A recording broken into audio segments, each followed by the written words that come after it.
Hello, folks, and welcome to, I think we're class number 4. I'm not totally sure. Um, Today we're going to be working with a more obvious character-based rig. So we're done with bouncing balls, but we're going to carry a lot of those principles forward that we've been looking at in terms of timing, spacing, anticipation. Today we're going to be adding staging to the mix. And then we're also going to be looking at how to actually work with a actual rig, something that has more obvious character built into it. So let's go ahead and get started. You guys are going to be working with this character Lou. Welcome to meeting Lou. Let me show you where he is on the D2L page. If you go over to D2L under Content and look at Assignment Files, you'll see the Lou rig right here.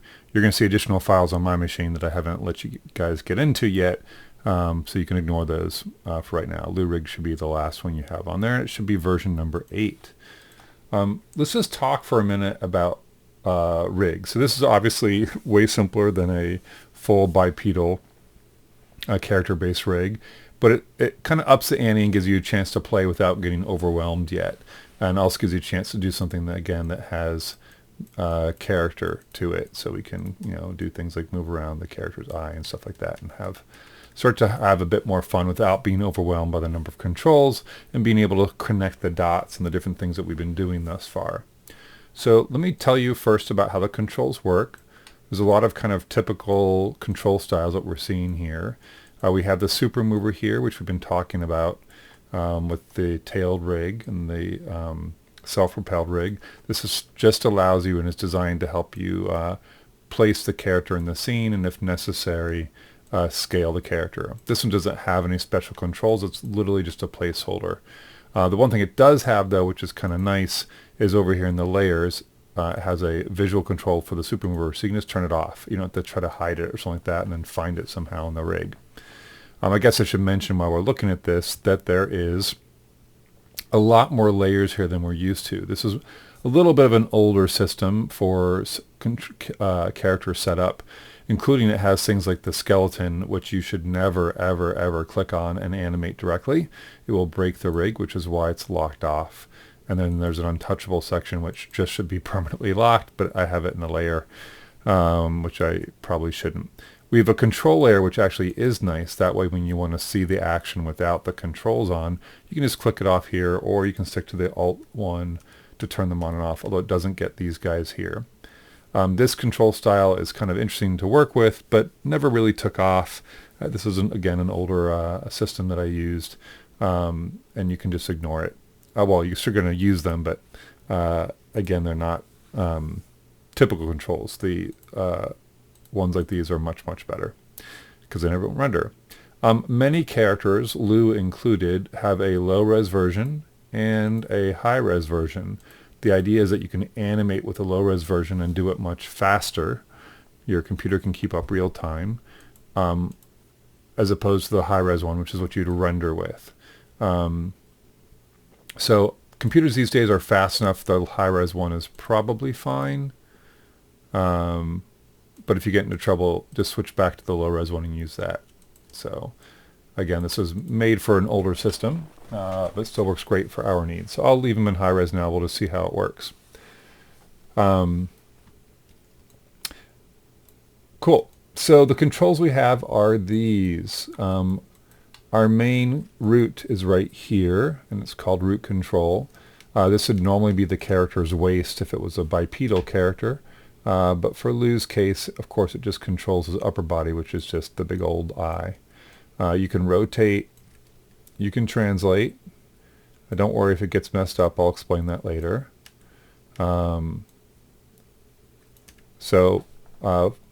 function is there. He doesn't scale from there. If you want to scale him, you got to do it from the super mover. Any good rig should have areas locked off that you're not supposed to be playing with. So the fact that here the scale is gray and inaccessible is very much on purpose. The eyeball here is directly accessible. You can just click on it and rotate it. Obviously you can't translate it or scale it. It would jump out of the body. The eyelids here can go up and down to help you get expression. We'll talk more about expression later. You can make it look ugly, so if you're going somewhere where it starts to look bad, stop. It'll render ugly too. But it gives you some amount of side to side, which we can't normally do, but it does give us ability to sort of gain some more expression that way. But most of your controls are just going to be up and down here. And same thing with that lower lid. I'll tell you right now, just quick basics, when you're trying to get expressions, it's the relative position of an eyelid to the pupil on the iris that creates a sense of expression.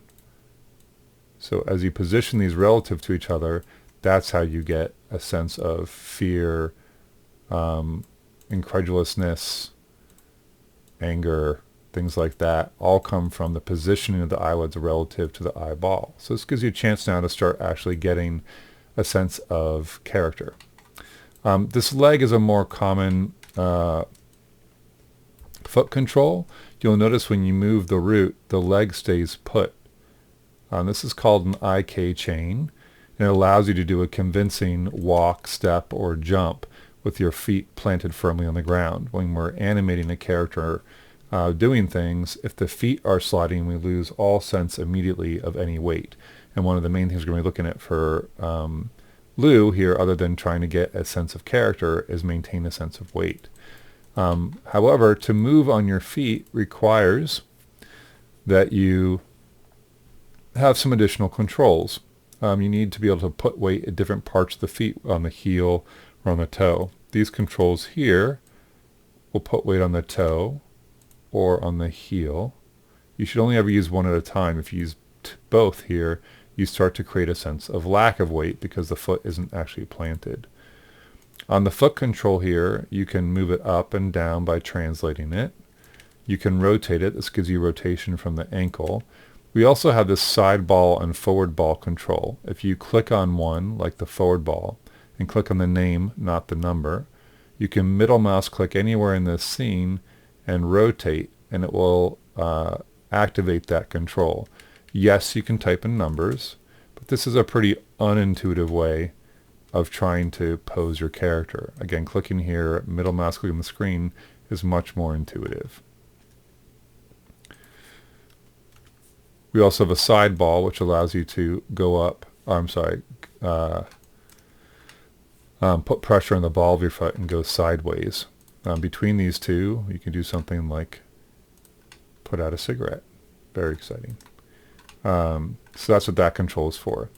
Any control that you play with at any time, if you just zero it out, it'll go back to its neutral position, its default position. So if you get into a bind, that's how we go back or get ourselves to that original position. If you want to move a character like Lou, it's going to be a matter of moving the root control here and then moving the foot control to keep up. So you're going to have to work these two together in order to create a sense of walking or jumping or anything like that. As you've noticed now twice, if I move the root too far, the leg inverts. That is because of this thing here, which is the knee control. So if I were to lower this here and then want to move my knee to the side, I just need to click on this and translate it. And you'll see the knee tries to follow that position. Wherever it goes, the knee is going to try to point to that triangle. When you move the foot, it moves with the foot to keep up with it. So the foot is kind of the holder of this thing. You'll notice though, if you take it and move it, say backwards, the knee is still going to try to point to it and it will end up inverted. You can achieve the same effect, which you don't want to achieve, by putting the head in front of it, and now it's trying to point to something it can't. All you need to do is move this ahead again and adjust your foot controls here to ultimately get your knee back. So if you basically try to force this rig to go somewhere where it's not meant to, it's not going to go there. But it's your job to pose it so it doesn't look like it's a mess. Again, at any point you can grab all these and type in 0. A little hard to do with the translates to get back to a neutral pose. Unfortunately with these, they don't start at a neutral pose, so neutral for them sends them back somewhere else, but that's fine. You can always repose them. So now you have a much better sense of what we expect when we see rigs. We expect controls that don't render.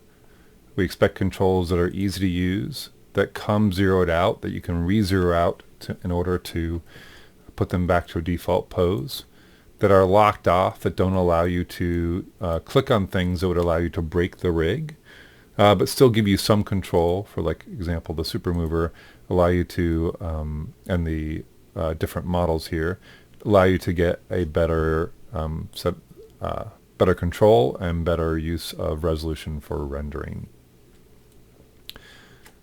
Great. Over the next few weeks, we're going to move beyond Lou, obviously, and we'll move finally to bipedal rigs. But this will give you a great leap forward in terms of how these are supposed to function, and specifically how these will function, how something with a leg functions, which is a bit different and a bit more complicated. The next principle we're going to be looking at is staging. Staging is one of the most important ones we have. I'd say timing, spacing, staging are definitely up there. I think the best way for us to learn staging, I have a PowerPoint I'm going to show you guys. You can certainly read our handout. I think this would be a good start. You can pause and read it. Our Alan Becker tutorials that we've been watching, or watched last week, does a great job here of talking through and showing many examples of staging, and it's right on. I can't show it here because it's copyrighted. So I'm going to put the link for Alan Becker's staging tutorial in the description of this video on YouTube, and you can watch it there. Please do watch it. It's great. It's only a couple minutes. He does such a fantastic job of nailing what staging is all about. So go ahead and pause now. Go ahead and read this if you haven't already. Watch Alan's tutorial, and I will be back in a second to go through a PowerPoint. So as we've learned, staging is about presenting an idea of a scene so that it is unmistakably clear. We get this word a lot, unmistakable, and ultimately that's both these ideas are the most important. It's presenting an idea, so any idea in your scene that's really important, making sure it's absolutely clear without question. And this is sometimes a little harder than you think. It's obvious when you see it. It's not obvious when you're trying to get it in there and you're trying to figure out the best way to do it. So I'm going to give you some pointers and some ideas here to think about, different ones than Alan did, and different ones than were in the writing here. So add this to your repertoire. In my experience, staging is achieved through two things: an excellent character pose and really good composition of the frame. These two things together, or work together, to ultimately communicate clear ideas. So let's talk about action first. Ultimately, how you position the camera is going to definitively change how we understand the action. When you look at this character in silhouette, what do you think this character is doing?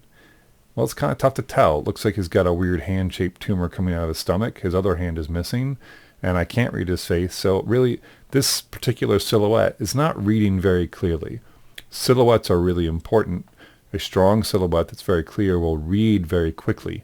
So the better your silhouette, the better your action, the more clear your action, and the more your audience understands what you're trying to show them. So always be looking at that silhouette. For this particular pose, let's turn the camera. Okay, I didn't know there was a gun there. That's really important. Also notice the lean of the body is a pretty aggressive lean. You can see it here. You can't see it here. This is a much more clear pose simply because the character is more visible to the camera. Composition is also really important. With this character in the bottom left-hand corner of the screen, he suddenly feels a lot more smaller and vulnerable than this one does. Being perfectly sideways ultimately makes him seem a little bit weaker, whereas this one has a stronger line of action on the character, which is reading a little bit more aggressively. But this is a character, if I was doing this scene, he's probably about to be attacked by someone over here. That's not That's specifically because of his position in the screen and the fact that his back is open to the majority of the screen. We know this guy's in trouble, even if he's holding the gun. This guy, again, this is all the same exact pose. I'm just moving the camera to different places. This guy is much more aggressive. We have a camera looking up at the character. He's dominating the scene, and he's dominating it with a gun that has really good visual clarity to it. You can see it very clear what's going on. All these shots are better and more interesting than this one, which is just not thought out well. So you have to really think about how the character is positioned in the frame, what kind of clarity we have, and what does the camera's position say about the character. Let's talk a little bit about weight. We're just thinking about poses here. In general, we want to keep a good sense of weight. Now this is going to be a little bit different than what we have with Lou. Lou will be much more obvious because he only has one leg and one head. When we get to characters with two heads, we need to be very conscientious of where the weight is in a character's body.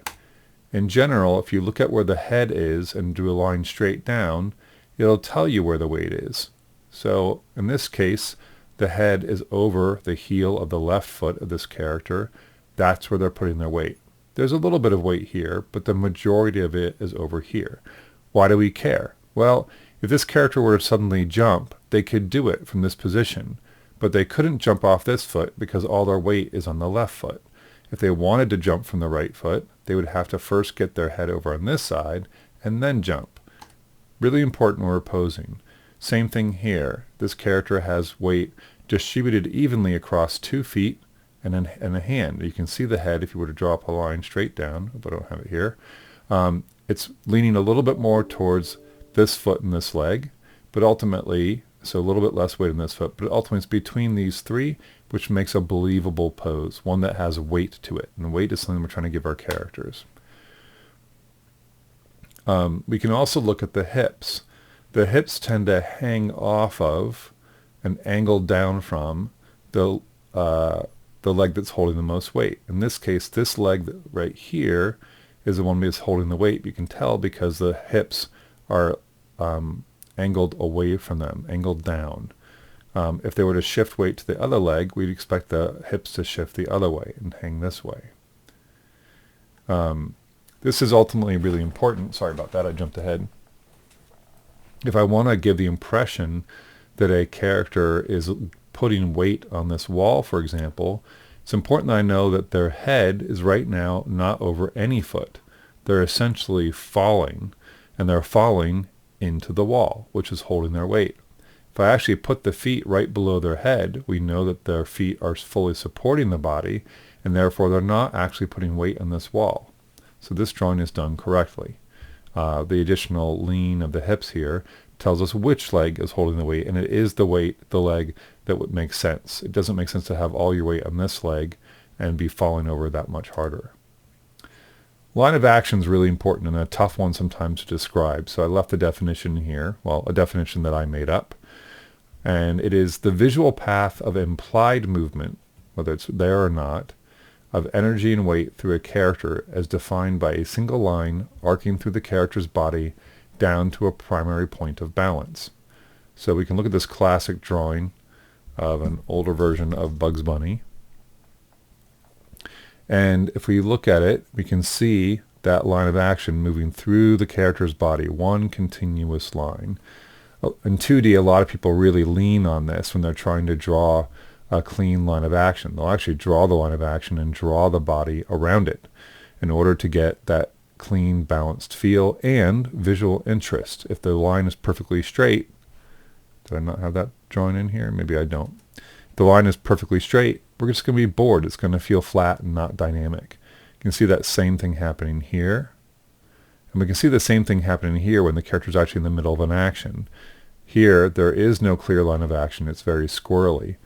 When this character is supposed to be the aggressor, and this one's supposed to be the defender. We can see that very clearly here by following the movement through that line of action. Same thing here. This one does not have a clear line of action. There's lines going everywhere. This one has one clear line of action. It reads very well. It's a perfect anticipation. And this one anticipates, follows through another strong line of action. Whenever you reverse the line of action like we're seeing here, you get a strong sense of energy and power. This one doesn't really have a strong line of action on either side, and therefore the pose doesn't work and we don't get a strong sense of energy transfer.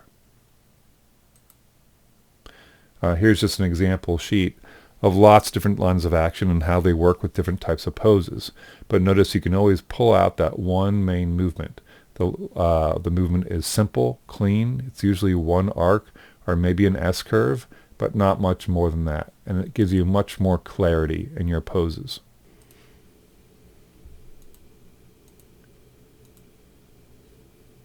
So that gives you some ideas of how staging can be used to your advantage. It's kind of easy to lose sight of this in 3D. We often think of it as a three-dimensional space, but in the end we're primarily looking at our images on a computer that's a flat screen. So all these ideas of composition still apply to 3D for sure.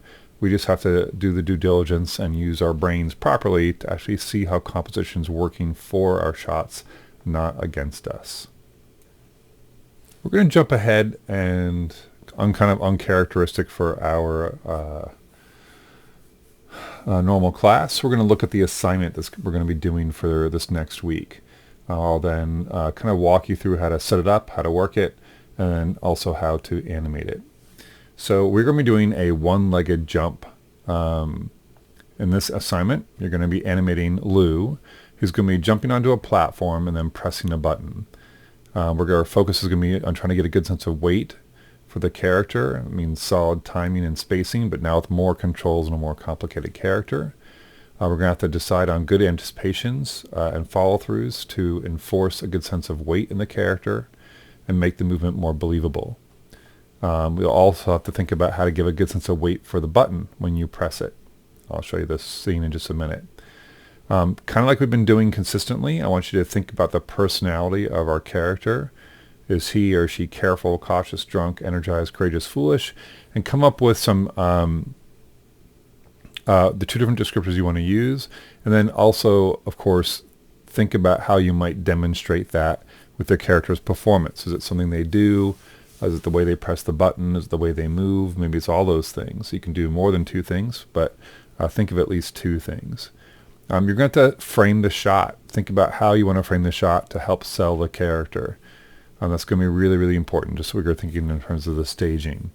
I also want you to start thinking about how to communicate that this character is a thinking creature. You want to allow time for pauses in the animation when the character needs to think.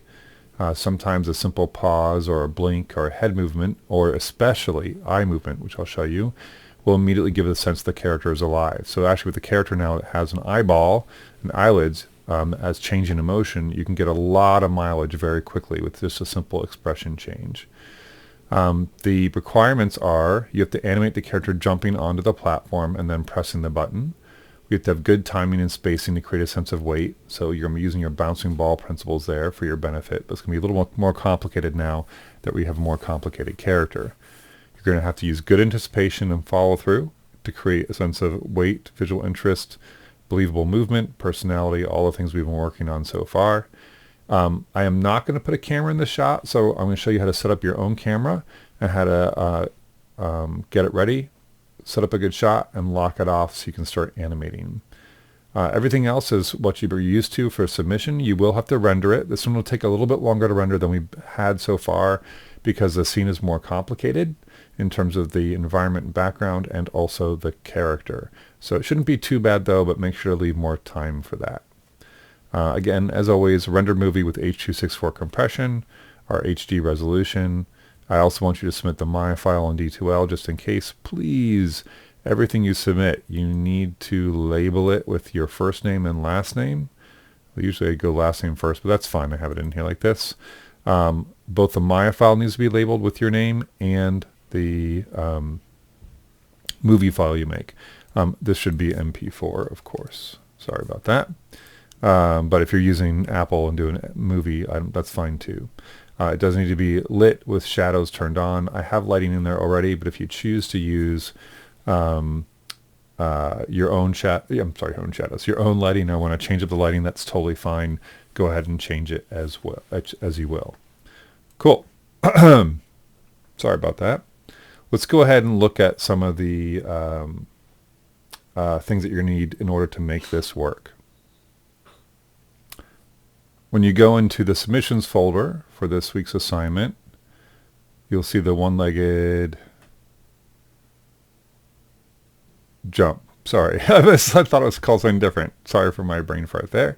When you go into this file, you should see the description that we just read right here, along with a copy of the Lou rig and the one-legged jump version 7, which is the base file. So you'll need to download all three of those for this to work.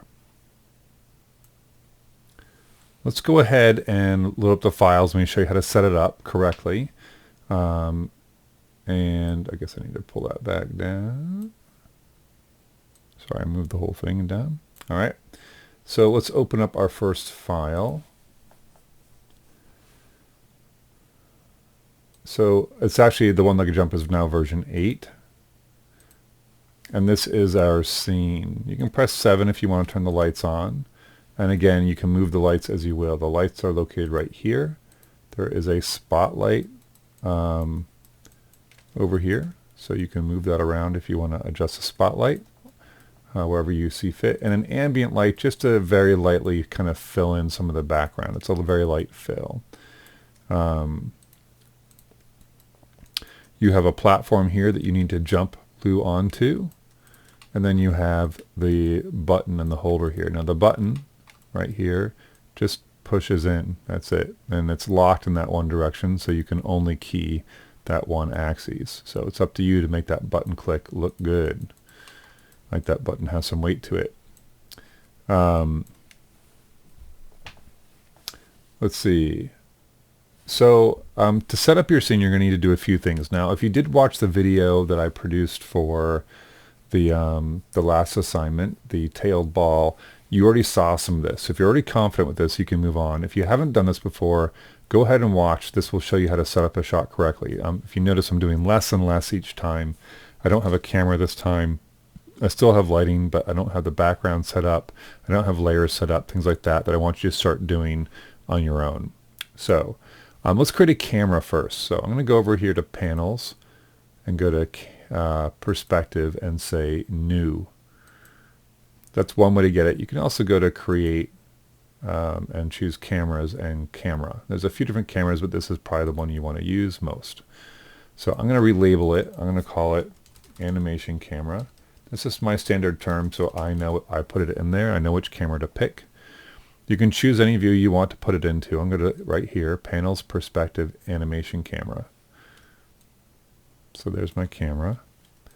In order to frame up a shot, you're going to need to click on the resolution gate right here, and that will set up the resolution. Now the resolution comes at 1920 by 1080 only because I already set it there. If you need to set it yourself, you can always go and click on the render settings here, scroll down, and just choose HD 1080 right here, and that will set you up with the right resolution. I don't want to risk you guys running at the wrong resolution, so I put it in there. I'm now going to go full frame and set up the shot that I want. It's nice to have the lighting when you do this. You can do whatever you want. So you can set it down here. You can come back and set it more long distance. You can be from the back side, front side. Probably top is going to be not so good. You want something that shows off the action and makes the action clear. That tends to obscure the action. So spend some time kind of playing. Think about what you're trying to sell, what your shot's going to happen in your shot. Does a character come from a distance? Or are you much tighter? And the character just comes in right here. It's up to you how you want to do it, as long as we can see the button press happening. You are not allowed to move this up or down, probably because the button's not connected, or scale this in some different way. You are stuck making it work, and there's reasons for that. If you do something like this with the camera, make sure that you rotate your background so that you have a flat horizon. I suppose you could do an angled horizon too if that's the look you're going for. But what I don't want to see is that you have just the point of this plane in space doing nothing. So if you want more of an angled one, you might need to lengthen the horizon so that it maintains. It's up to you, but I don't want to see points in space like this. This looks awful and makes no sense. Keep your horizon controlled. All right. If you want, be a little careful here. You can also play a little bit with your camera. So right now, if I click on the camera right here to select the camera, you'll see you have a focal length. This is trying to mimic what a 35mm camera does. But you can do things like you can go to a much longer lens. Let's try a 70mm lens. This is going to tend to flatten out things and get less depth in space. In fact, let's go ahead and bring in Lou so we can see this effect. I'll go to File, Create Reference, and pick on Lou. Let's see. Sorry, I didn't have that queued up.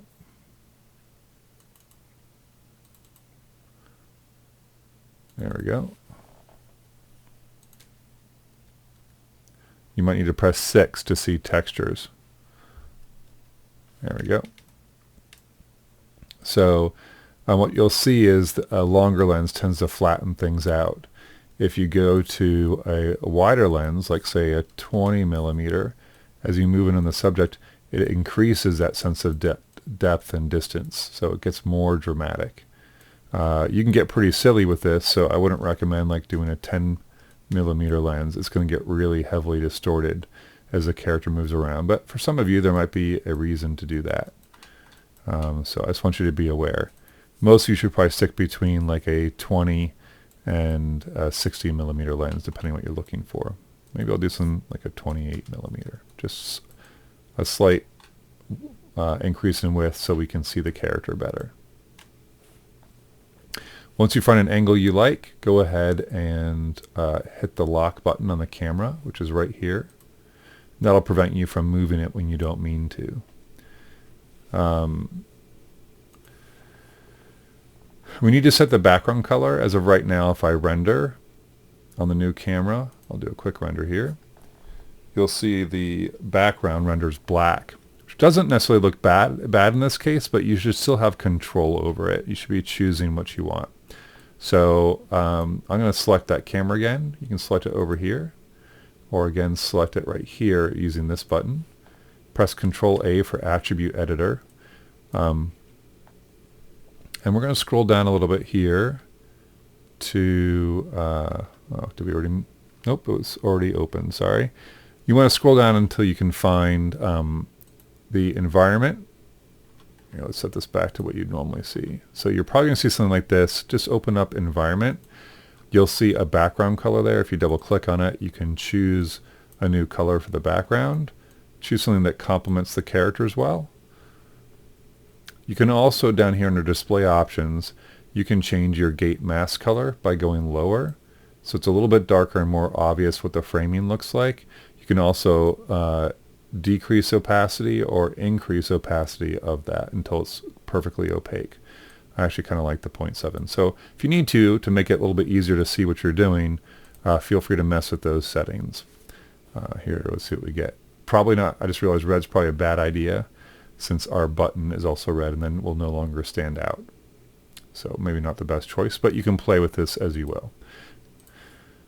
Cool. The last thing we need to do to make sure that this animates well is I want to lock off these things here, because right now if I were to try to animate the character, every time I click on the character I'm going to click on the background and set keys on it. I don't want to do that. So instead what I'm going to do, I'm going to move back a little bit here. Instead what I'm going to do is I'm going to select the background and these guys, not the button. The button I need to be able to select. I'm going to just go to Layers and choose Create Layer from Selected. We'll create a new layer, and it hides it in here. There it is, Layer 1. And this will now have everything on it that I don't want to have be keyable. So I'm going to double click this and call it Environment.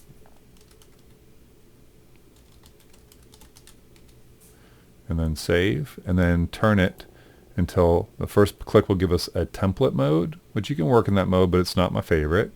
If you click it one more time, it'll be reference mode, which won't let you select anything, but you can still see it, which is helpful. That's probably the best mode for animating. So we can just select the character like that. If you need to add anything to the layer, like let's say this light over here, or even just over here, I can just grab the whole lights folder that I made, right click on environment and add it. So now we can still see the light, but we can't click on it. So even safer. At this point, our shot is set up and ready to go. I'm going to save this out. I'm just going to call this test for me, but you should call it something better than that. Our shot's ready. It's set up. I can now start animating. Remember that you would ultimately want to position the character. Here, I could give myself a top view here. So go to orthographic and choose top view. So I can also move the character around this way. So anyway, whatever you want to do to set up your shot is fine with me as long as you have a plan. Before we animate, I want to show you guys how to make a key all script. This will make things much more efficient when we're working with a character with more controls. In fact, if we had had time, I would have shown you this script for the last couple assignments. But now is definitely the time to get into it. So for next week, we're going to be doing a blocking with this character, which means that we're going to be setting the major poses, and we need to be able to set a key on every control. This gets annoying to do this kind of drag box thing that we've been doing. It's just not really efficient, and we get to a character with 100 controls, it's going to be much more difficult to make sure you're getting everything. So one of the best ways to do your blocking is to create a script that automatically keys or selects all of your character's controls. So we're going to do that right now, and we call it a key all script. So the first thing you want to do here is we want to make sure we can see our shelf, and somewhere up in this pile of stuff is a shelf of buttons. As a shelf, it's probably empty like this one. I use mine all the time, so it's filled with stuff that I use. But we can make our own buttons here really easily. You don't have to have any experience. It's super easy. So you guys click on custom. I made a second custom 2 shelf so it would look more like yours and you wouldn't get confused. Keep in mind, well, I probably shouldn't have you guys do that. I'll say it. I'll just remind you guys. Remember, if you hold in Control and Shift and click on anything in Maya, like the graph editor or the dope sheet, it'll create a button for it and put it in your current selected shelf. As long as you select Save All Shelves, it'll be there when you come in next time. It's a really great way of being able to make yourself more efficient. This is where we're going to put our key all script. The way this works is I'm going to go to the bottom right down here where this little guy is with the gear on his back and click on it. That is my animation settings. Oops, sorry, that is incorrect. Don't do that. Sorry. I'm going to go down here to the button right below it where there's a little white board with like a colon in it. So I'm going to click on that. That's the one I want. This is called the script editor. You can do a lot of things in here. If you know how to actually program, Maya is actually very easy to program with. You can use Python or you can use Mel, its native language. For right now, I'm just going to use Mel. Maya is actually a script-based program, meaning if you do anything in this window over here, I'm going to make the environment selectable for the moment. So if I were to select this, you'll see over here it updates with the command that you just used, and it tells you what you just did. So if I were to move this, you can now see the command move-r-os-wd blah blah blah blah. And now I undid that move. So everything you do is replicated in here. If you want, you can take this, select it, middle mouse click and drag it down here to start making your own scripts. Once we made a script here, we can drag it into the custom shelf and create a button out of it. And then use that script whenever we want. What I'm going to do here is I'm going to go ahead and clear out both the top and the bottom here. So I'm just going to go to Edit and Clear All. So it just gives me a blank slate. You can think of this section down here just a word processor or a script editor. This is just where it's going to replicate the commands. So what I want to do is, well, I'm going to do a few things first. I'm going to actually turn off my super mover because I don't want to select that. I'm going to lock off my environment so I don't select that. Now those aren't commands that are replicated. Those are user interface commands. Everything else will be replicated. So what I want to do here is select anything on my character and then deselect it. That's going to give me a select-cl command, which means clear the current selection set. This is an important first command to have when you're going to make a script that selects things. We want it to start with nothing. And we'll just ignore this one. If you want, you can even middle mouse click and drag this down as our first command. And then all I'm going to do is I'm just going to do a drag box around every control. Since I know this character is set up correctly, it's going to grab everything right here. So I can grab that now and drag it down here and let go. And now I have a command that selects nothing and then selects every control on this character. If you want to be a little bit more particular, you could go through each control and grab it yourself one at a time in the order that you prefer, but it is unnecessary. This command here does the same thing as this command right here. This one's just an order. The nice thing here is you don't need to know even what the script means. You can probably figure it out just by reading it and, again, just replicating your actions here. We're going to want two scripts, one that selects all our characters' controls and one that keys all our characters' controls. So I'm going to go ahead and grab all this and drag it up here for a select button. You'll see you'll get a little Maya button that doesn't have anything fancy on it, but it exists. If I select it, you'll see every time I select it, it grabs all my character's controls. You can see it repeating over here. I'm going to clear everything out again. Clear all. Hit my button. And now with everything selected, I'm going to press S, which will set a key on everything. The command that we're getting is set keyframe, and it tells you what it set the key on. This little dash dash is called a comment. It doesn't actually do anything. It just gives you some information back. In this case, it says it set 30 keyframes when you run the script. So I'm going to ignore this button here. Well, actually, this button's pretty long. I'm just going to leave it in there. So I'm going to grab all of it, drag it down here. I can delete this. And now I can just press Control A to grab everything here. So there's a bunch of that script that goes off this way. So Control A will grab everything, and then middle mouse click, drag, and drop it up in here. So I now have a button that selects. I now have a button that keys everything. That's all there is to it. All you need to do now is to save all shells so it's there when you come back. A nice little trick here is if I click on the gear here and click on Shelf Editor, you can do some nice changes to these and make them a little bit more intuitive. So on the left here is all the shelves.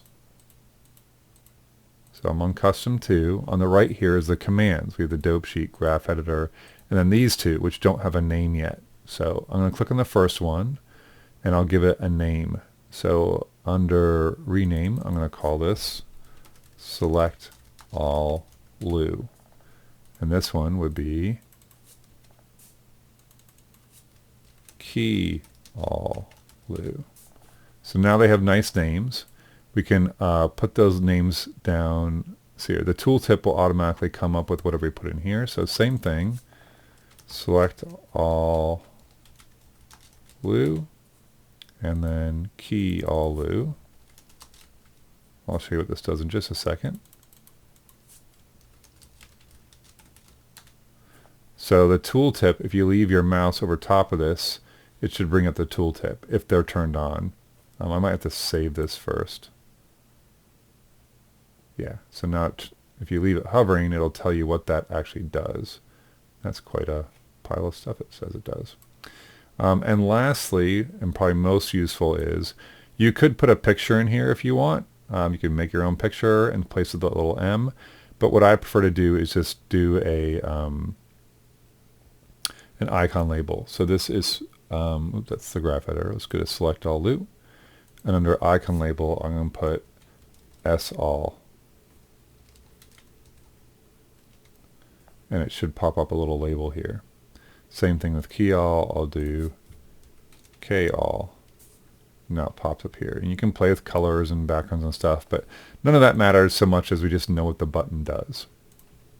So now if I wanted to, for example, I could set a couple keys, and if I chose S all in the graph editor, I should be able to see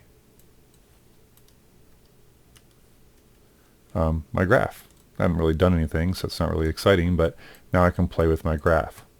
If I want to set a pose, I can use the KL button, and I'm good to go. So that's it. It seems kind of complicated. Once you get used to it, though, you can make a key all, select all button in less than a minute and a half, and you're good to go. I do it for pretty much every character I work on. I'll just make these buttons. It just makes life a lot easier, which you'll see in just a minute. Okay, so in this segment of the class, we're going to just practice doing a single jump up and down, just to sort of get a sense of how this would happen and how you'd want to block it out. For your assignment for next week, we're only going to be doing the blocked out phase. We're not going to be doing any in-betweens or anything like that. Maybe a couple here and there, but we want to try to keep this as tight and concise and easy to read time as possible. So install good habits and allow you to concentrate a little bit more on the pose that you're trying to do, or really the poses that we're trying to establish the movement with, the staging part of this. So the most important thing is, of course, we want to spend a little time thinking about what we want to do, what kind of scene we want to set up. We only want to do the major components of it, just the major keys that establish the extents of the movement, pose-to-pose style.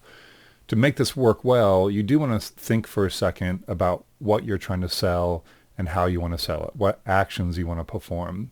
Again, you can go on YouTube and look at sample videos. You can watch your favorite movies, or even better, and the best, is film yourself doing the action and then use that as a point of reference to translate that information to Lou. Obviously a little bit harder here just because Lou has got one leg and doesn't look anything like you, but you can still get good patterns of ideas and thoughts for movements from looking at reference of yourself. In this case, I'm going to do a little bit extra just to sort of give you some tips and tricks, but it's going to be the same basic process, which is going to thinking about moving from through this performance from key point to key point. This is going to be, for the most part, anticipation, key, pose, follow through. Anticipation, key, pose, follow through.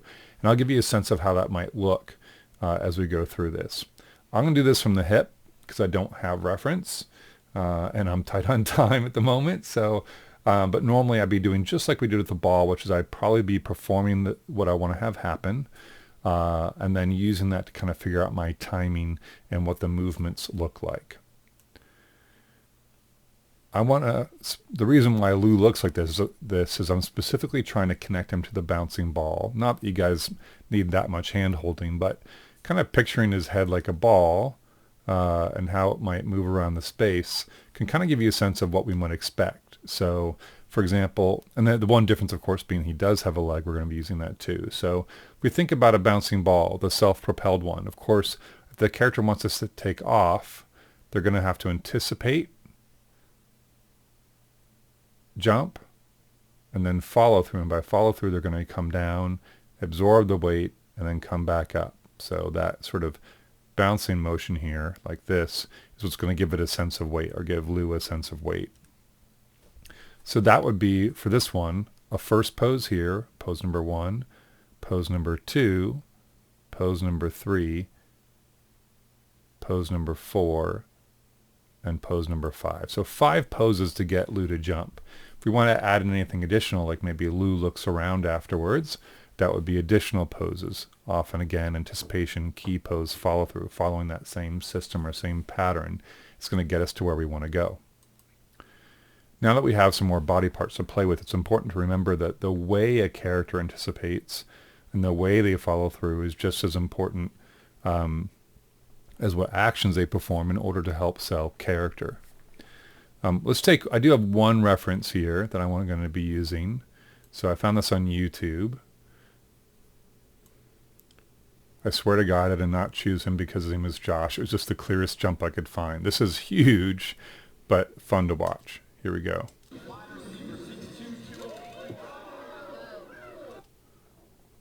I sincerely wish that not only my name was Josh, I'm not going to pronounce that, but that I had a vertical even close to that. That's incredible. So this is kind of a weird one, and sometimes finding weird animations or weird performances can be really exciting and inspiring, and sometimes it can just be confusing to people because they're not used to what they're seeing. I remember on YouTube you can use period and comma to step through frames here. So just going to kind of watch his action. The arms come up. Watching the legs, since we have legs. He actually jumps into this. That's kind of awesome. Look at his body position. Also, when you're looking at jumps, you want to be really attentive to the butt. I know that sounds kind of funny, but our tendency is to push straight down on the butt as opposed to what actually happens, which is the butt goes back as the head goes forward in order to keep your balance point. So this really nice movement here on the back is that you can see the butt pushes forward. I should say Josh's butt. And then his back pushes up. Huge movements on the arms. That's insane. That's insane. So I haven't watched this yet fully. So legs really straight, body extended all the way down. He actually does anticipate a little bit before he hits the ground, which I often tell students not to do. But here we're getting a little bit of compression in the legs before he reabsorbs. Butt goes way back. And arms swing forward. We don't have the arms, of course, on Lou. And then there's this quite a hop back, which is kind of interesting, a nice touch as he settles. Which is a much smaller bounce there. Notice this is all different levels of bouncing, which is why we just spent 3 weeks on bouncing things, because that is a very common movement and motion that helps sell weight. I could definitely count timing here. I guess I'll count a little bit just to sort of get you guys in a good practice. So I'm going to pause while I count and I'll give you guys the deets.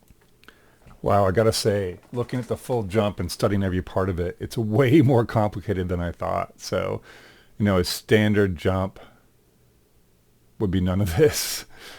Just down, up, back down.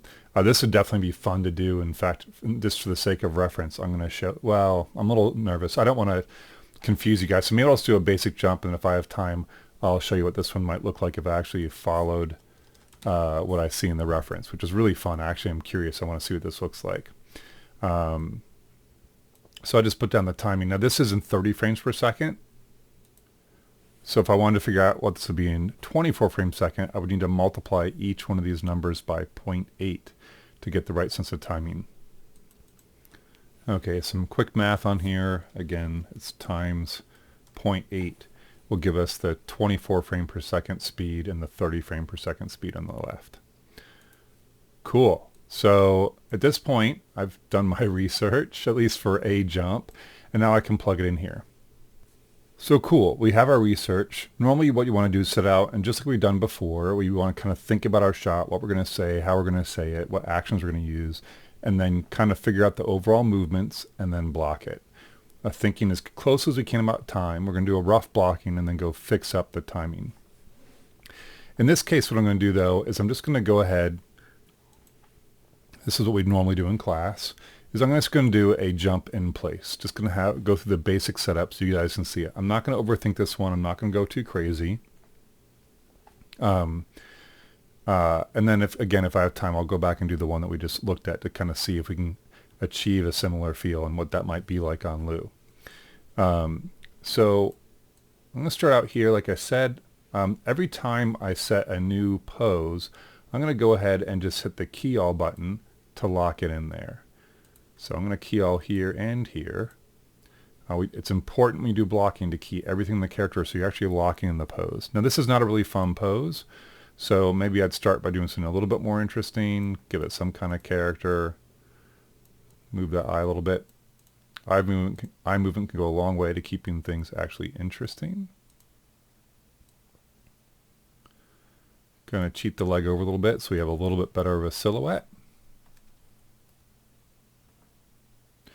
And then I'm going to actually key it in here, this pose, and I'm going to key it in here. And that's just so that, well, maybe I'll just go ahead and let this pause. So normally when I pause, what I'm going to do is let's see, I'm just going to pause for like 6 or 8 frames here, something like that. I'm just going to click over here and press key all again on the same exact pose. So this pose hasn't changed at all. And all I'm going to do is just kind of continue the motion a little bit. So it doesn't take much, just a tiny little bit of movement here. Again, hit key all. Notice I don't have the auto key on here.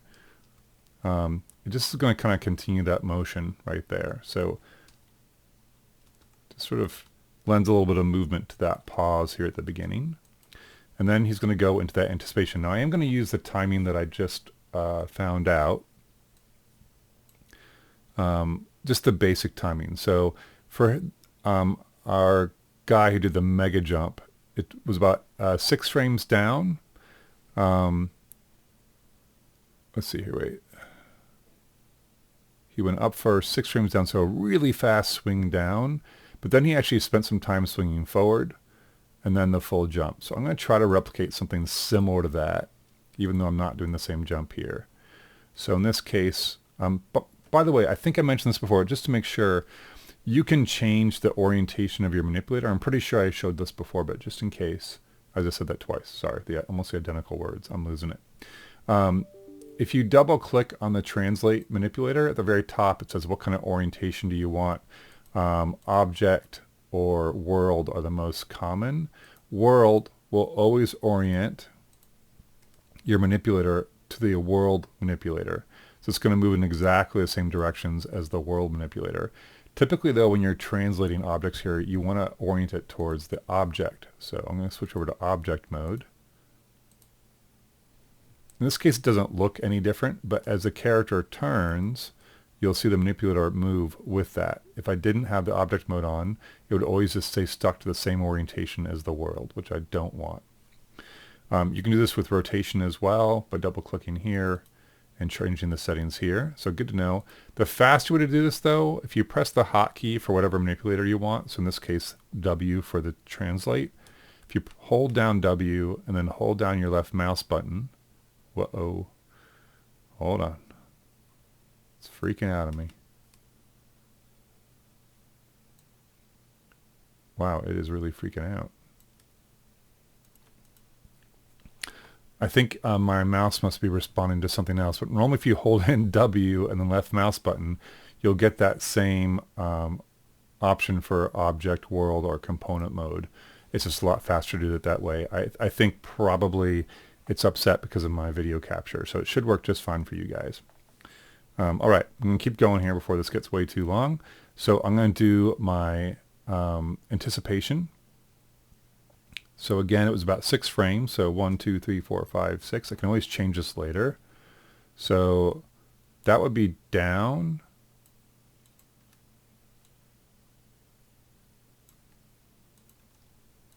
Probably down with the head, kind of to replicate the sense of the back. And then here, I don't really have a body to balance over the leg, so I'm not going to actually be able to swing back and forward as much as I'd like, but I'm going to try to get some of that in there. So maybe something like this. I'm going to close, recenter the eye, and I'm going to close the lids. Maybe not all the way, but most of the way. Most of the lid movement you get with characters is going to be the upper lid with a little bit of lower. Again, key all. I do like the idea of him swinging backwards, so I'm going to add in a little bit more movement here, going back.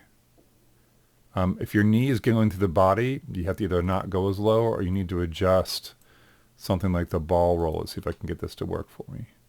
Nope. I'm kind of stuck. I just don't have a lot of room to play because he doesn't have a body. So I'm going to pull that back a little bit. Later on I can go in and try to give, well, if I do move the character forward, oops, just the root, I can probably get much lower. The only question is that better than getting him to swing back? I'm going to say yes. I could try to play with a little forward ball here. I keep forgetting. I'm going to turn auto key back on because I keep forgetting to actually key these things. So again, forward ball, middle mouse click, drag. There we go. I think that's as good as I'm going to get. Back to my keys. He swung forward really hard, about another 6 frames, and then jumped straight for 9 frames. So I'm going to do a little bit less than that just because I didn't get him really far back. So let's see. Oh man, this is problematic. I can't do any of my normal tools.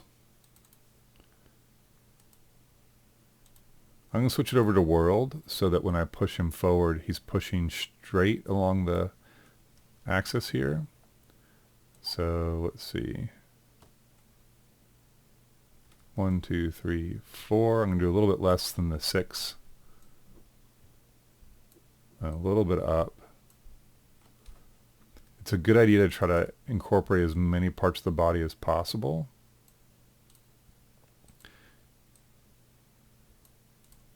So I'm just going to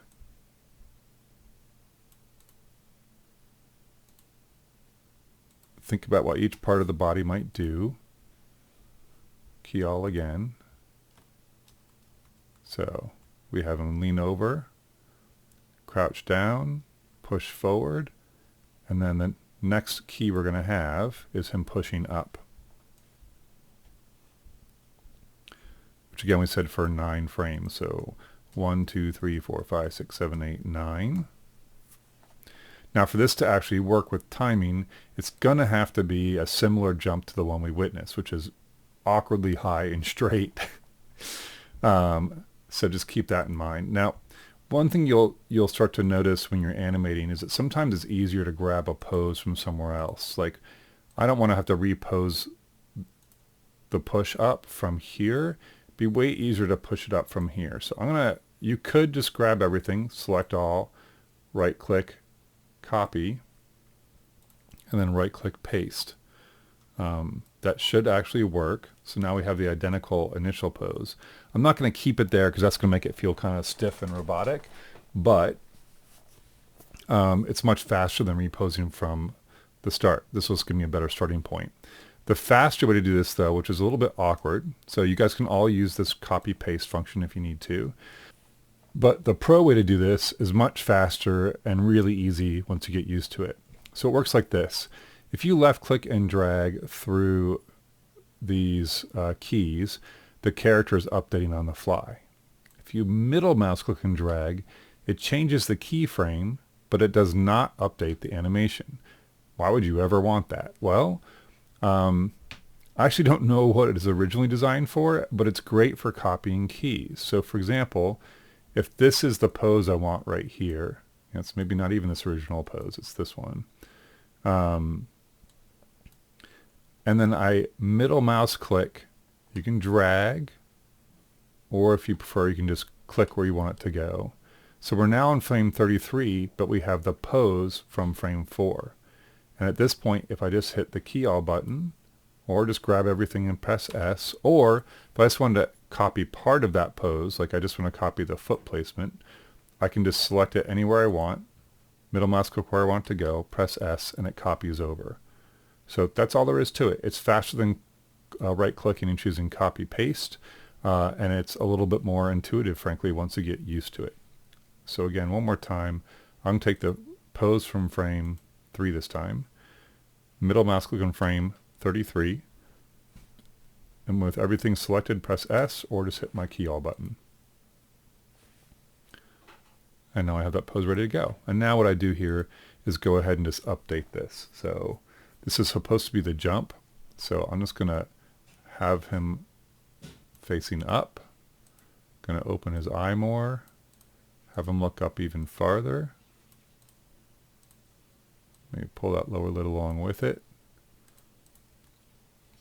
Going to switch over to, no I'm not because it won't let me.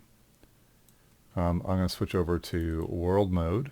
Oh, I'm already in it, so I can go straight up and down. And he's going to go stupidly high, just like the guy in the image. Now it's really important, the foot is going to try to stick here. You don't want to let that happen, because right now I can't do anything with the foot. Any controls I try to do aren't going to have the right effect. I need to actually pull this control off the ground as well, and then just pose it where I want. So something like this. And then hit my key all button. So that's going to give me my jump. Now you might notice that the foot leaves the ground too early.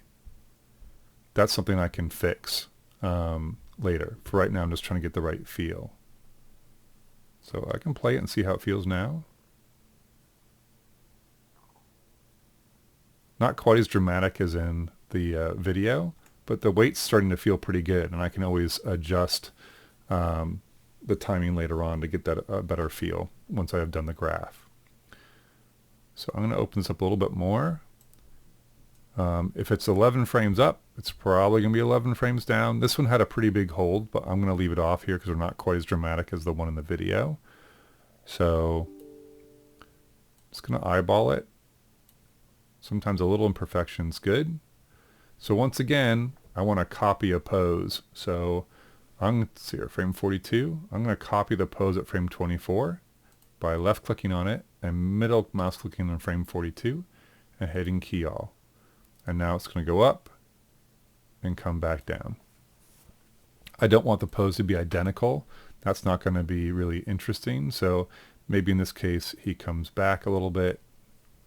I'm going to switch back to object mode here. Give him a slightly different angle. Just thinking that each jump is going to be a little different. Maybe this time he fully closes his eyes. Something like that. Key all. And then again, just use Command Plus to see what this feels like. Maybe he's leaning back a little bit instead. Every time I adjust the pose, I need to press S, key all, or I need to have the auto key feature on.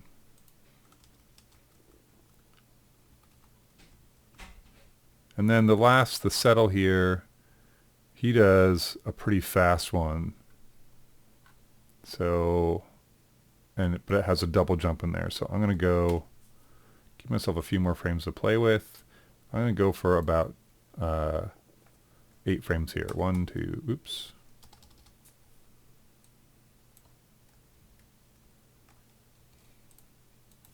Got this stuck in this little box. I'm just going to hit tab a couple times and then I should get my control back. There we go. 1, 2, 3, 4, 5, 6, 7, 8. So again, key all. I'm going to pose this one by hand. Just have them stand back up. Maybe not quite as far.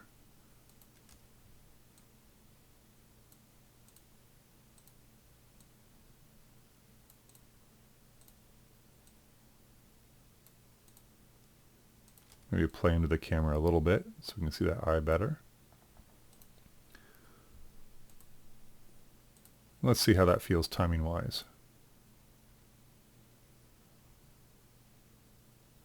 Okay, so we have the basic poses, but there are some issues here that I'm not crazy about that are also making this harder to watch, so harder to feel the weight of. To me, the jump feels a little weightless. Now part of that, let me save this out before I get too lost in it. So to retime that part, I need to either use the dope sheet or the graph editor. Either one's fine. I'm going to use the graph editor this time, so I'm going to click on my graph editor. And now I don't need to see the character. I just click on the select all button and get all the keys. And right here is, I can see that this is the jump and this is the follow through. So the jump was too slow. I'm just going to grab all these keys here. If you want, you can click on the snap value so that the values can't change, only time. And then I can just move it left or right. If you prefer, which is what I usually do, you can just hold in Shift and middle mouse click and it will do the same thing without you having to lock in values. So I'm going to 1, 2, 3. I'm going to take off 6 frames from the jump. And again, I know this is a jump because I know what to look for. I know where it is in the animation. You can always just hold in K and drag through here and just watch the poses. So let's see what this looks like with 6 less frames in that jump. That's probably a little too short. I don't have the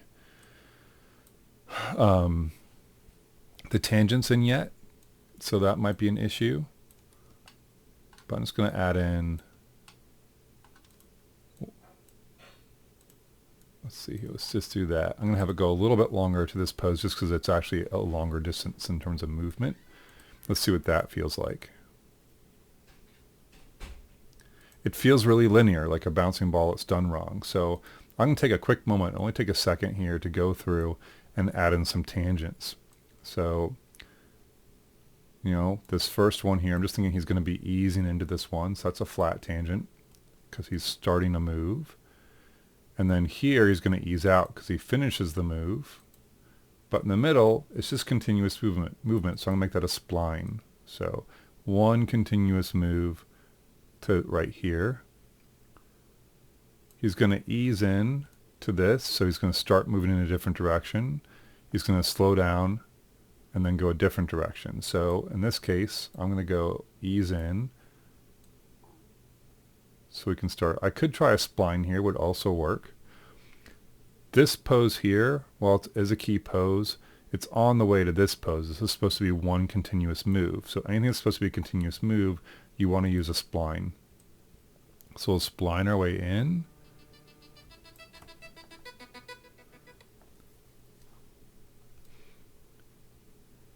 And then we're going to spline our way through this key too, at least in part. But this side here, this needs to be more like the bouncing ball acceleration. I want a sense of boost there. So the closest I'm going to get to that is going to be the linear, which will make it pop a little bit as he goes over this direction. You'll see some weird stuff happening like with the foot. That's okay, we'll fix that in just a minute. At the very top of the jump, there should be an ease in, ease out. If you want to temporarily try to fake more acceleration, I could grab all his handles and just stretch them out for a little bit more hold there. That'll force more acceleration here. And just like a bouncing ball, I'm going to kind of fake an impact by going linear here. And on this side, he's going to be going the opposite direction. That's an ease in, ease out. And he's going to ease out into the final movement. So this isn't going to be perfect because I'm kind of generically doing this across all the controls, including like the eye and the foot. So those are things that might look a little weird here. I am going to fix the foot though. That'll be distracting, but maybe I'll show it to you first. So that's not perfect, but you can definitely feel more acceleration and weight on the jump. So this is definitely much better than it was. The foot, if you watch it, I'll scrub through so you can see it, is at points going through the ground and then going up and maybe through the ground again now, just on this one. So it's going up and down. That's the Y. Let's just go ahead and look at the Y and see what it looks like and see if we can see what's going on. So when I look here, sure enough, when I did the tangents, it created this little hoop down here. So that is why the foot goes through the ground and then back up. What it means is that this key needs to be flat, which it is, and this one, this side of the handle needs to be flat too. So it stays here. Looks like all the controls of the feet need that same thing. I'm going to grab this, this, and this. It could be this guy here, that red one. Let's find out what the red guy is. So rotate X in the foot control. Yep, that shouldn't be rotating. So I'm going to go ahead and grab this key and flatten out this side so that it maintains the lack of movement here. Sorry, my brain's failing me. So now we see the foot maintains. Now there's two things going on here that are a little bit weird. Depending on your brain and how you work, you could leave this or you could fix it to help you see it better. And the thing that's weird is that the foot control comes off the ground at the same time the character jumps. What should be happening, I'm just going to take this pose here on the feet. And I'm going to copy it over a couple frames by middle mouse clicking and pressing S. That's going to force the foot to stay down a little bit as he pushes off. So that should give us better sense of pushing off. We have the same problem on the way down as the foot compresses before it ever reaches the ground. So I can again take this pose. I could also just move this pose on the feet back a couple frames. Maybe even just one. So I could do that, just move it back, or if I prefer, which I do prefer, I'm just going to go ahead and copy the animation back a frame. This will just ensure that I have control the whole time. But the important thing is the foot doesn't compress.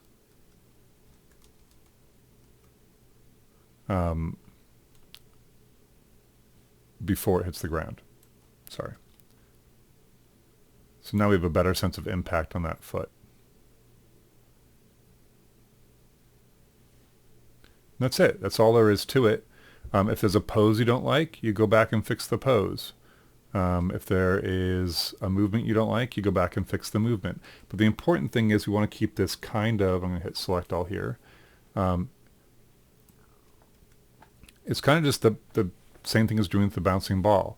We're putting on our major keys, and then we're going back in and doing some quick rough adjustments on tangents, and then moving on.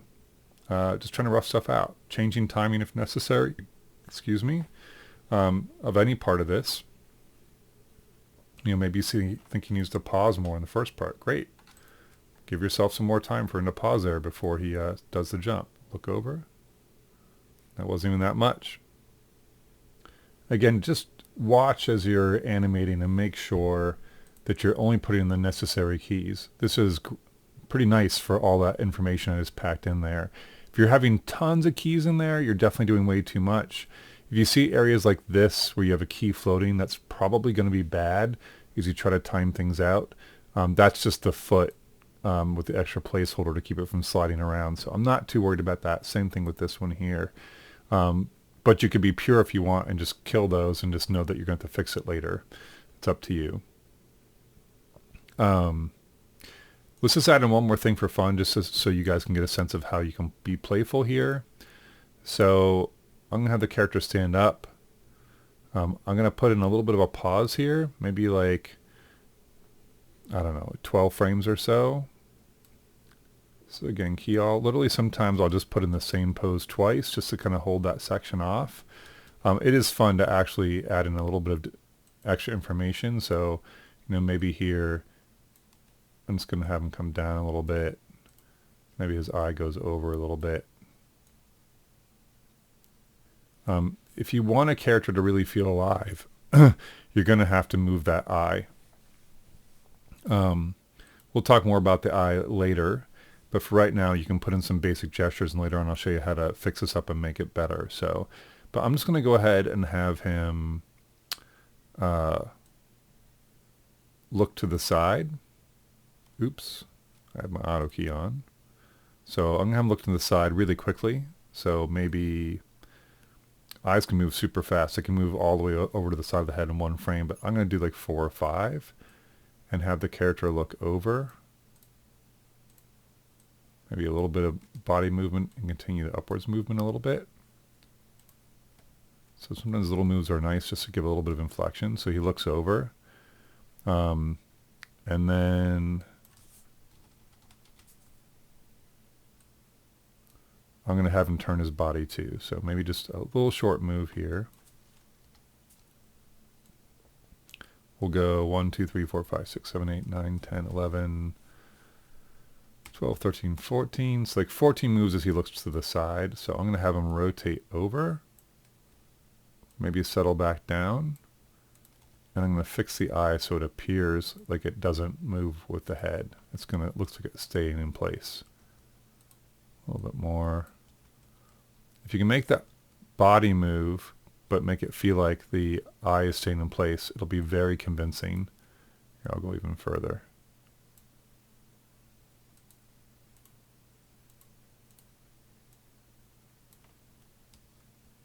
So if you can see the head is moving, but the eye appears to be still, that's going to be a very convincing motion and make him feel alive right away. Maybe the leg moves over a little bit. I'm trying not to point it at the camera just because doesn't make a great silhouette. I'd rather have it be sideways or something like that.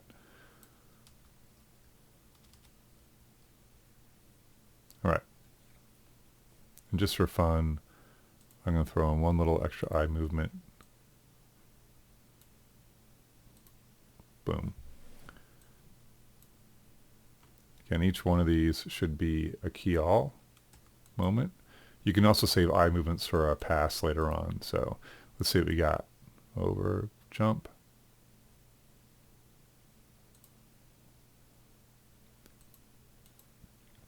Eye is a little bit slow, but I like where it's going.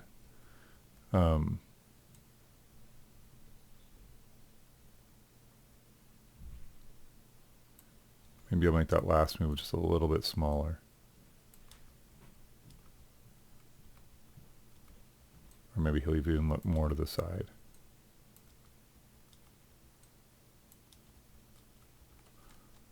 I'm going to make it a little bit faster too.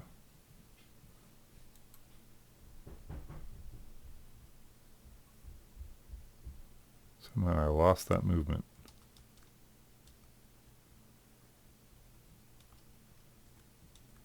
All right. I still want to do extra keys in this last part too, or extra graph work.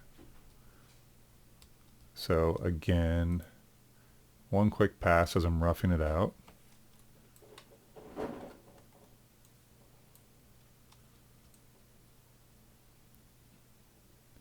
So I'm going to do an ease in, ease out here. He's going to kind of slow into this motion and then go the next direction.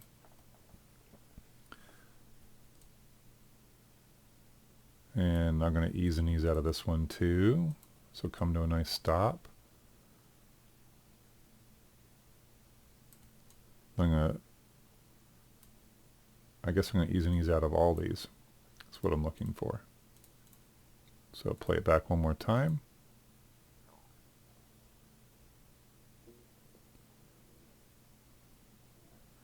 If you want your eyes to look good in general, you want them to happen faster, but we'll do that I'll be good and do that later on when we do in-betweens.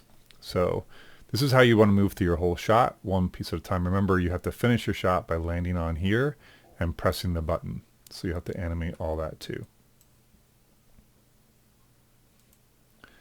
And if you want, you can keep tweaking with the graph editor. So like this jump, I could get a little more hang time on.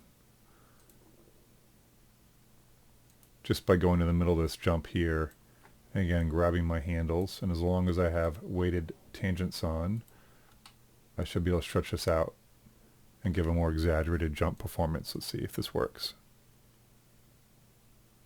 Yeah. Getting a little bit of funkiness here. That knee pops out kind of awkwardly.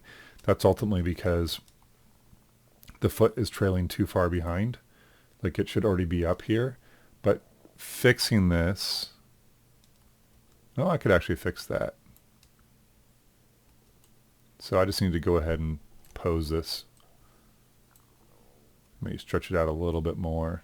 With IKs, if you pull too far down and let the knee hyperextend, you're going to get a weird popping motion there. It's not going to look good. So that's looking better. Cool. So that's just keys, a couple placeholder in-betweens, and a pass in the graph to get this to start to feel like it's got weight, movement, and life.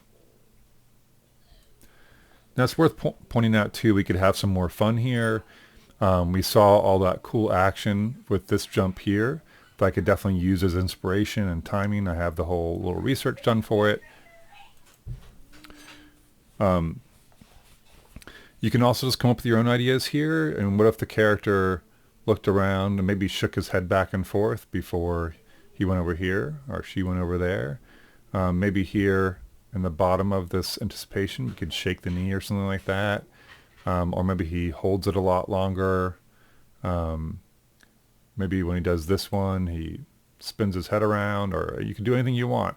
Maybe just like on the video, the character is a little bit more unstable when they hit the ground. They do a little extra hop there. You can have a lot of fun with anticipations and follow-throughs. There's no one way to do anything. You know, maybe when the character jumps so high and they come down, they pause in this lower position for a while, as if they're kind of like really absorbing the weight, or if it really taxed them. So all these things can help to develop character just depending on what pose you pick, and what the actual action is, as well as the timing, of course. All right, let's look at some example assignments from the past. Now these are finished. This is after 2 weeks. Remember, the first week we're just doing the idea, the story, blocking things out, getting poses, trying to get a good sense of timing and weight. These are actually fully finished. So this is what you'll see after 2 weeks. Next week, again, just the key poses, anticipations, key poses, follow-throughs. Here we go. All of these were chosen because they have some good character moments and a good sense of timing and weight. So here we go.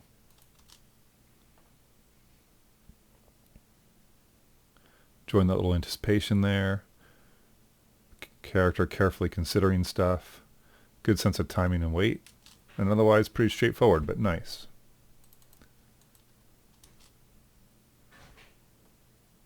Kind of similar setup here. This one was fun because something actually happens afterwards. You're not required to make anything happen, but if you want to, you can. Consider just putting a sound effect in there when you press the button. Something happens with the sound effect. Anything can happen there, and sound effects are cheap and easy.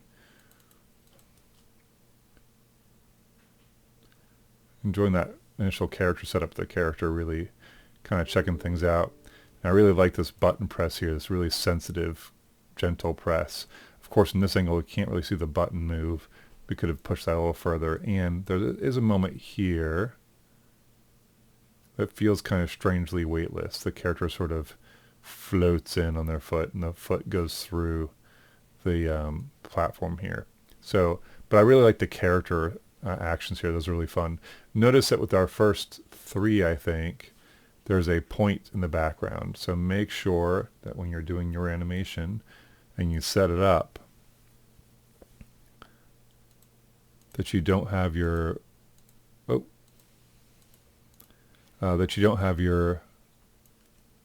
background, so I'll get there, showing that it ends in space. Just rotate it until you get a horizon line instead, and it will sound much better.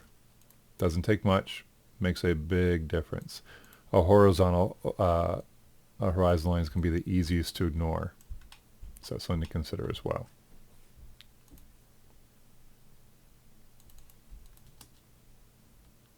It's kind of fun when having the character start pointing the other way. I love the expressions and the little hops there. They're really cute.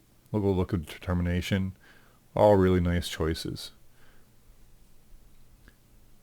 Notice when the character's eye moves separately from the head, they immediately feel like they're thinking and they're alive. Huge bonus to working with the character with an eyeball.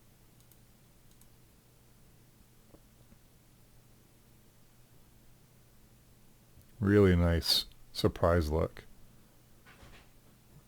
Look for opportunities for a character's expression change. It'll make a big difference in the quality of the shot.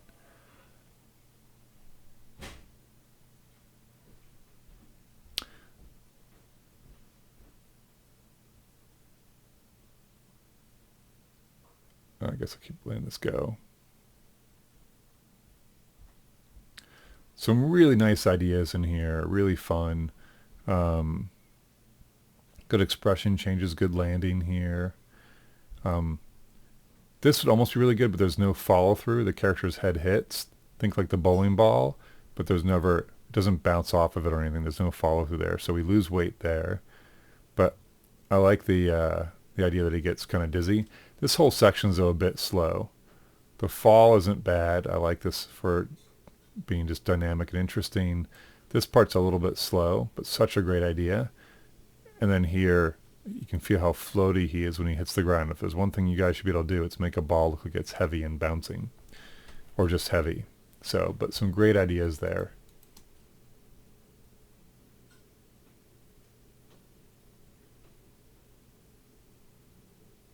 Well, I forgot to mention too on Marks, one thing I really did enjoy is that it's one of the first ones where you have a lower angle. And notice it gives this whole situation on the character a lot more power and visual interest. Ones where we're looking down at the situation, it's going to get everything in here, but it takes away power from everything. We can see that in a lot of these shots, all just kind of looking down at the character. So it depends on what you're looking for. This one's fun, kind of breaks that sense of depth right away by coming in from the foreground. I love this build up here. It's really smart. And he's the first person to ever use a foot to press the button. So some really smart and fun choices there. Two more. This one's a little snappier. It doesn't have as much weight on the jump. Partly it's because the foot doesn't really have any time to get in there. But we do have a nice follow through. I think it's really close to working. A little bit more time will go a long way to making this happen. But I like the spunkier, fun nature of it too, especially that initial lean. Some nice performance choices.